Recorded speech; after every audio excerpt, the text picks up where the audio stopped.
Selamat petang ya semua. Okay, cikgu akan sharekan slide cikgu. Okay, untuk hari ini kita akan masuk bab 3, okay, nutrisi dalam tumbuhan. Okay, bab ni kita ada 3 subtopik ya. Okay, so untuk hari ini kita akan masuk 3.1, nutrient tak organik utama. Tumbuhan okay, seperti haiwan yang lain juga ataupun benda hidup yang lain. Okay, dia perlukan nutrient untuk teruskan pertumbuhan, untuk hidup, untuk ataupun untuk bertumbuh dengan subur. Okay, so kita akan belajar okay, nutrisi dalam tumbuhan. Boleh? Okay, sebelum tu kita kena mengkaji apa standard pembelajaran untuk 3.1. Okay. Pertama sekali, kamu kena mengenal pasti makronutrien dan mikronutrien yang diperlukan oleh tumbuhan. Okay, nanti kamu akan belajar okay, nutrien yang diperlukan oleh tumbuhan okay, ada terbahagi kepada dua okay, bergantung kepada kuantiti nutrien yang diperlukan oleh tumbuhan. Okay.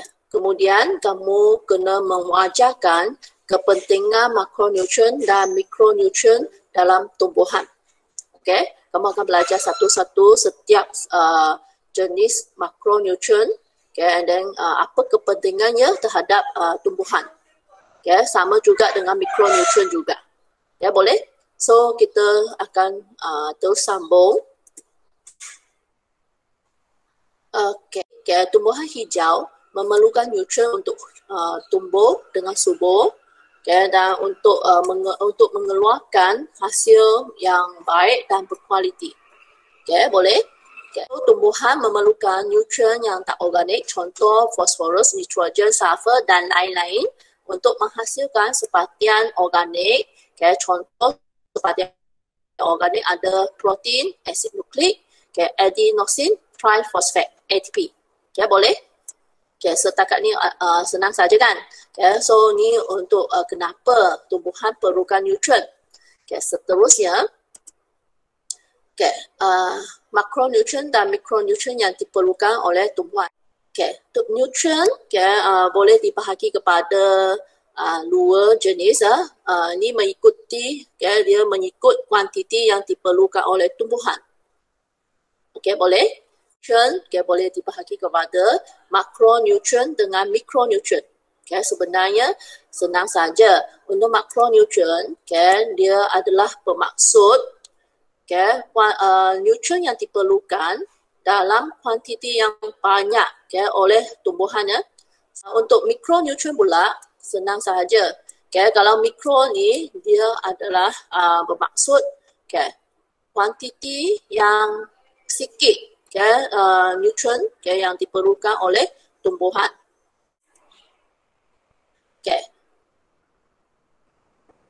Kita lihat apa yang kategori sebagai makronutrien. Okay, contoh okay, karbon, okay, kita gunakan simbol C. Okay, kalsium Ca, nitrogen H, magnesium Mg, okay, oksigen O, phosphorus P, okay, nitrogen N, okay, sulfur S. Okay. Dan last, kalium K. Okay, semua nutrien ni adalah kategori sebagai makronutrien. Okay, di mana nutrien ni diperlukan dalam kuantiti yang banyak oleh tumbuhan. Okay, kita teruskan. Okay, mikronutrien. Okay, contoh mikronutrien adalah termasuk klorin, Cl, zinc, Z, okay, besi, Fe ya, besi. Okay, kuprum Cu, okay, mangan, okay, Mn, okay, nickel N, okay, boron B, okay, cukup kurang satu O, boron, okay, molybdenum, okay, Mo. Okay, semua ini adalah dalam mikronutrien. Okay, sekarang kita fokus untuk beberapa makronutrien yang sangat penting, okay, iaitu karbon, okay, hidrogen dan oksigen. Okay, untuk karbon, hidrogen, oksigen, okay, tiga-tiga makronutrien ni dia membentuk sebahagian besar jisim kering kebanyakan tumbuhan. Okay. Tiga-tiga makronutrien ni boleh dapat ataupun senang didapati dari utara, air dan di dalam tanah. Memang jarang berlakunya kekurangan nutrien oleh tumbuh-tumbuhan. Boleh. Untuk nutrien yang lain adalah diserap oleh tumbuhan dalam bentuk mineral. Mineral yang larut di dalam tanah melalui pembajaan. Okay, boleh ya? Kita sambung. Okay, so sekarang kita akan lihat kepentingan makronutrien dalam tumbuhan.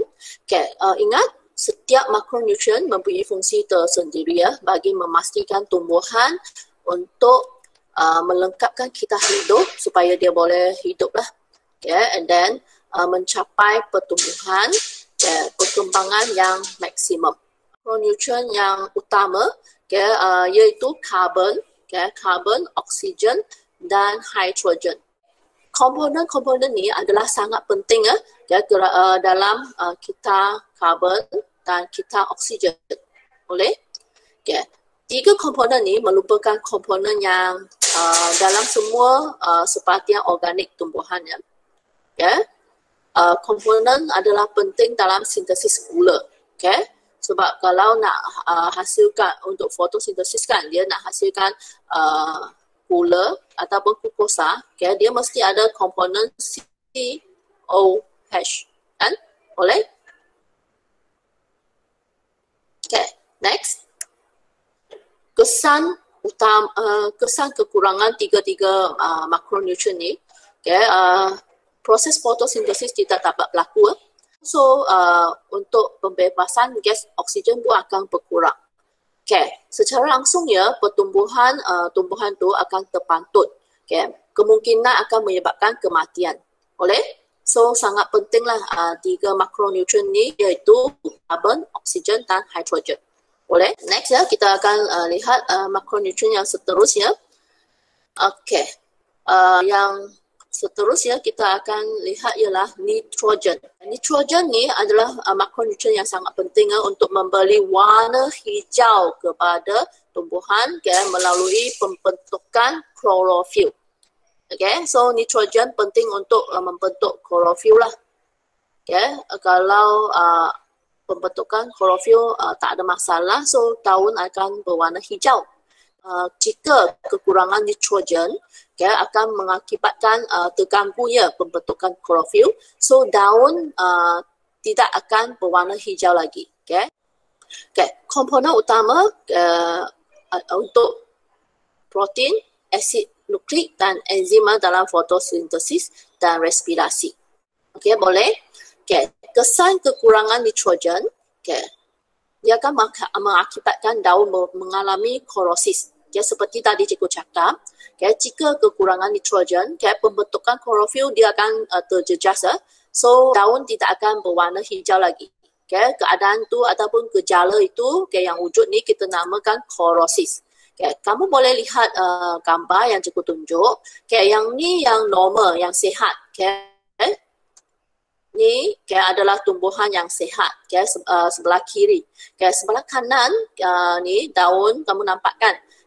Keadaan daun ni dia sudah jadi kuning ataupun dia tidak berwarna hijau lagi. Sebab dia kekurangan nitrogen. Boleh? Keadaan ni kita namakan sebagai korosis. Boleh? Selain tu, daun sebelah bawah gugur. Jika kekurangan nitrogen, proses sintesis protein akan terjejas.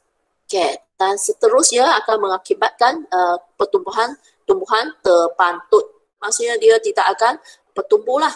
Pertumbuhan untuk tumbuhan tidak akan berlaku. Next kita teruskan lagi. Kalium. Merupakan komponen penting untuk mensintesiskan protein, metabolisme karbohidrat. Boleh? Selain tu, kalium juga sebagai cofactor bagi beberapa enzim. Okay, kamu kena tahu lah apa maksud cofactor. Okay, cofactor ni dia adalah separtian kimia, bukan protein. Okay, and then dia terikat ketat dengan enzim. Okay, dalam proses pembangkitan. Okay, boleh? So, kalium dia sebagai cofactor. Okay, untuk enzim-enzim tertentu lah. Boleh?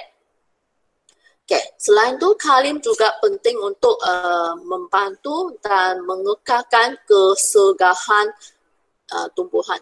Kurangan kalium, dia akan menyebabkan sintesis protein terjejas. Sisi daun akan berwarna kuning. Okay. Cikgu bagi kamu lihat gambar. Di daun, di sisi dia, okay, akan berwarna kuning. Okay. Yang ni adalah keadaan kekurangan kalium. Okay. Dan jika kekurangan kalium juga akan mengakibatkan kematian tumbuhan pramatang. Maksudnya belum tumbuhan mencapai matang, dia sudah mati. Okay, boleh? Okay, next. Kita teruskan lagi. Okay, satu lagi makronutrien yang kita namakan sebagai kalsium. Okay, kalsium komponen utama untuk lamela tengah. Okay, untuk membentuk dinding sel, untuk membentuk gentian gelendung semasa pembahagian sel. Okay, jika kekurangan kalsium, gentian gelendung tak dapat terbentuk. Boleh? Jika kekurangan kalsium, pertumbuhan terpantut, daun terherot dan bercuping. Terherot itu apa maksud? Nanti cikgu tunjuk dalam gambar. Bahagian di antara urat daun menjadi kuning. Cikgu showkan gambar supaya kamu nampak dengan lebih jelas. So kamu boleh lihat daun akan terherot tu dia menjadi bercuping. Boleh? Dan bahagian di antara urat, kamu boleh lihat kan, urat tu, yang ni lah urat. So di antara urat dia akan berwarna kuning. Kamu boleh perhatikan di raja ini. Teruskan lagi, magnesium, Mg. Magnesium, dia adalah komponen utama struktur molekul klorofil. Boleh? Magnesium beberapa enzim tumbuhan, dan terlibat dalam metabolisme karbohidrat. Boleh? Jika kekurangan magnesium, bahagian di antara urat daun akan menjadi kuning, dan dia akan terbentuk ataupun ada pintik-pintik merah pada permukaan daun. Dan daun tu akan bercuping. Kamu boleh lihat raja yang cikgu sharekan, yang ni. Kalau kamu perhatikan dengan lebih teliti, kepingan daun ni, memang akan ternampak pintik-pintik warna merah di permukaan daun, and then daun dia adalah bercuping. Di antara urat daun kan, kamu nampak cikgu tunjuk sini, dia akan berwarna kuning. Teruskan lagi. Untuk fosforus adalah salah satu komponen yang penting untuk sintesis asid nukleik. Dia juga penting untuk mensintesis adenosine trifosfat, ATP. Dan merupakan komponen yang penting untuk mensintesiskan fosfolipid dalam membran plasma. Next, fosforus juga bertindak sebagai koenzim dalam fotosintesis dan respirasi. Fosforus dia adalah bertindak sebagai koenzim. Koenzim dia adalah organik bukan protein. Organik bukan protein di mana dia mengikat enzim secara longgar. Jika kekurangan fosforus, akan tumbuh tidak sihat. Daun warna hijau tua, warna pudar, pintik merah ataupun ungu pada tahun tua. Cikgu sharekan gambar, kamu cuba lihat. Memang gambar ni sangat jelas. Pintik merah ataupun ungu, kamu boleh nampak tu. pada daun ini sebab kekurangan fosforusa. Kita sambung. Okay, sulfur, S huruf besar. Okay, sulfur merupakan komponen untuk beberapa asid amino.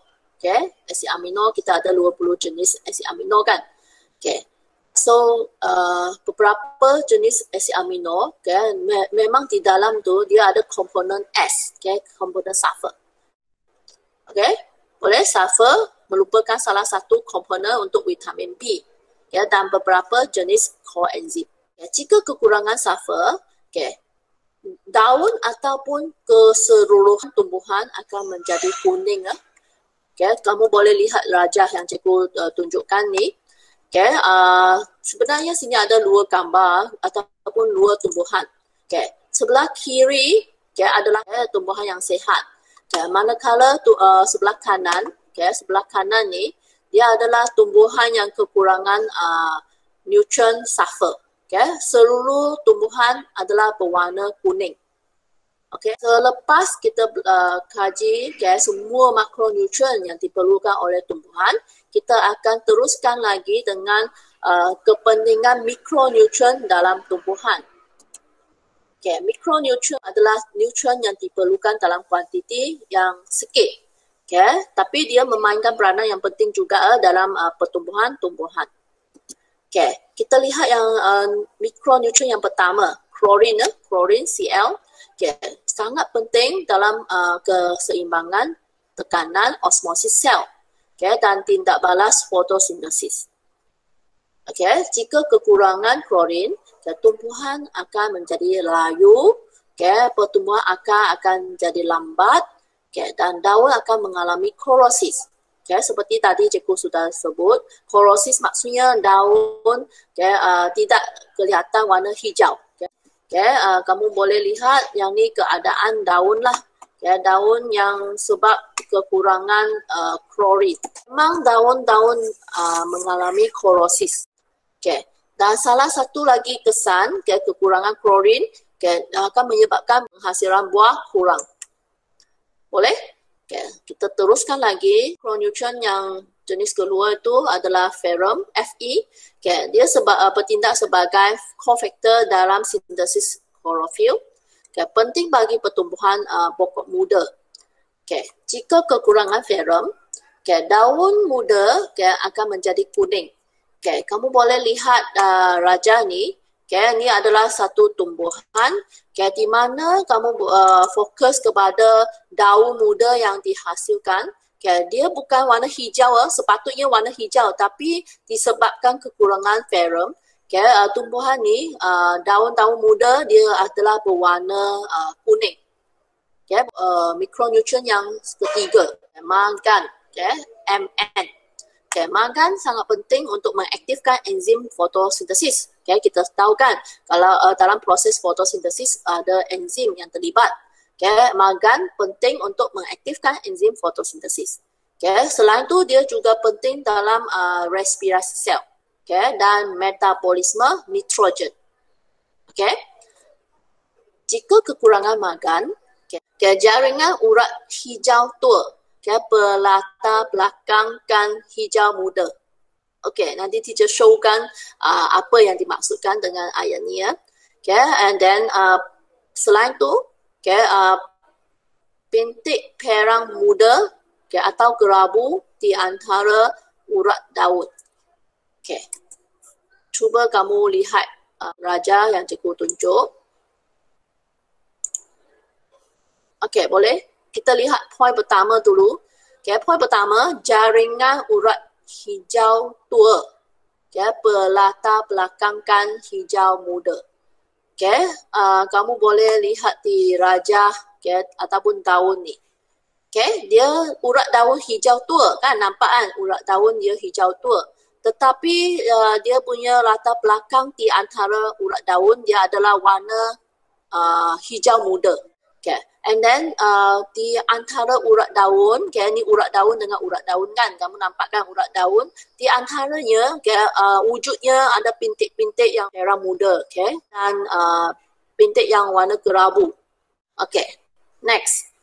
Okay, boron, okay, B, Okay, boron penting untuk membantu akar dalam pengambilan ion kalsium, okay, dan translokasi sukrosa. Okay. Translokasi ini maksudnya pengangkutan, okay, fotosintesis kan akan hasilkan glukosa kan. Glukosa akan tukar ke sukrosa. Nah, boron akan membantu dalam pengangkutan sukrosa.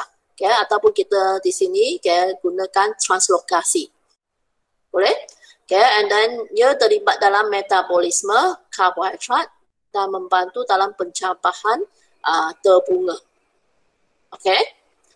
Okay. Kesan kekurangan boron akan menyebabkan kematian tunas terminal dan pertumbuhan yang abnormal.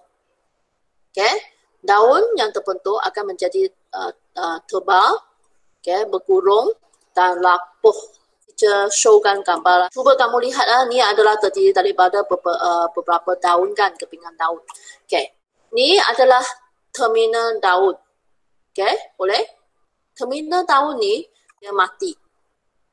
Okay, ataupun dia tumbuh secara tidak normal. Okay, daun kan dia menjadi tebal, dia bergurung, and then dia jadi lapuh. Okay, akan teruskan lagi zinc. Okay, zinc, Zn. Okay. Zinc penting dalam pembentukan daun. Okay. Selain itu, zinc juga penting untuk mensintesiskan oksin. Okay. Apa itu oksin? Okay. Oksin adalah salah satu jenis hormon, hormon tumbuhan. Okay. Selain itu, zinc juga penting sebagai cofactor. Okay. Cofactor dalam metabolisme karbohidrat. Boleh? Okay. Jika kekurangan zinc, okay, permukaan daun akan berpintik dengan bahagian berkorosis. Okay. Kamu sudah tahu apa itu bermaksud korosis kan? Maksudnya daun-daun tu dia tidak berwarna hijau kan? Point ni, permukaan daun berpintik dengan bahagian berkorosis. Maksudnya daun tu dia wujudnya pintik-pintik yang tidak berwarna hijau. Okay. Cikgu sharekan slide, kamu cuba lihat ni. Okay, ini sebab kekurangan zinc. Okay, kamu boleh nampak dalam daun ni, kita pintik-pintik yang berwarna, ataupun pintik-pintik bahagian berkorosis. Okay, and then next dia akan menyebabkan pertumbuhan terpantut. Okay, boleh? Okay, next, mikronutrien yang seterusnya, kuproma Cu. Okay. Penting dalam metabolisme nitrogen dan fotosintesis. Okay. Selain itu, dia juga penting untuk pertumbuhan, pembiakan dan pembentukan bunga. Okay. Jika kurang kuprum, akan menyebabkan apeks pucuk muda mati. Okay. Selain itu juga wujudnya pintik-pintik yang warna perang pada daun terminal.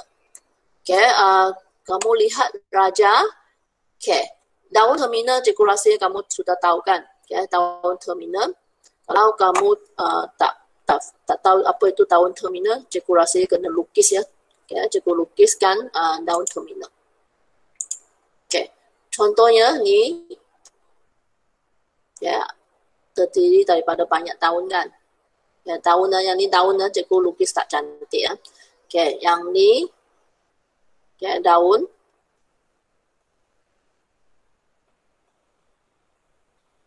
Okay, ini daun terminal. Okay, yang poin pertama, kematian apeks pucuk muda. Okay, di hujung sekali, pucuk yang hujung sekali, dia akan mati. Untuk daun terminal, akan nampak pintik-pintik perang pada daun terminal. Terusnya, nikel Ni nikel. Komponen enzim tumbuhan yang terlibat untuk menguraikan urea kepada amonia. Nikel ni dia adalah merupakan komponen dalam enzim tumbuhan. Yang enzim tumbuhan ni dia adalah berfungsi ataupun yang terlibat dalam menguraikan urea kepada amonia. Jika tak ada nikel, maksudnya enzim tumbuhan ni kekurangan nikel.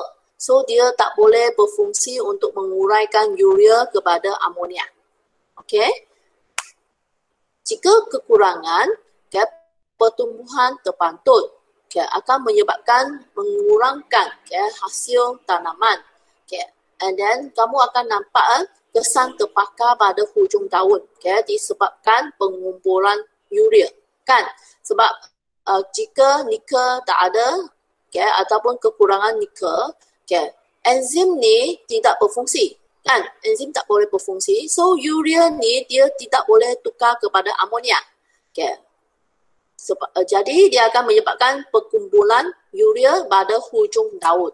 Okay. Dia akan menyebabkan daun tu dia macam ada kesan terbakar. So yang bahagian ni, okay, dia adalah pengumpulan urea. Okay, boleh?